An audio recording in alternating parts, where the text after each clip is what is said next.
তোমাদের সাথে ভেটকি মাছের কাঁটার এই রেসিপিটা শেয়ার করব। তার জন্য ফার্স্টে ভেটকি মাছের কাঁটাগুলোকে নুন হলুদ মাখিয়ে নিয়েছি। তারপরে কড়াইতে তেল দিয়ে তেল গরম হয়ে গেলে ভালো করে লাল লাল করে ভেজে তুলে নেব। তারপরে কড়াইতে জিরে ফোড়ন দিয়ে আলুগুলো ভালো করে ভেজে আলুগুলোও তুলে নেব।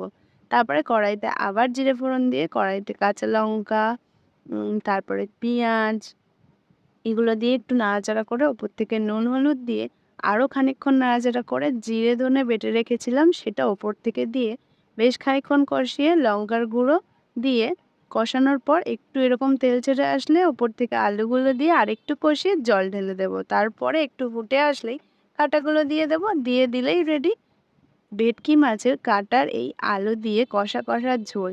খেতে কিন্তু দুর্দান্ত লাগে। তোমরা কিন্তু অবশ্যই এরকমভাবে একবার হলেও ট্রাই করে দেখো। আমার কিন্তু খুব পছন্দের একটা ডিশ, তোমাদের সাথে আজকে শেয়ার করে দিলাম।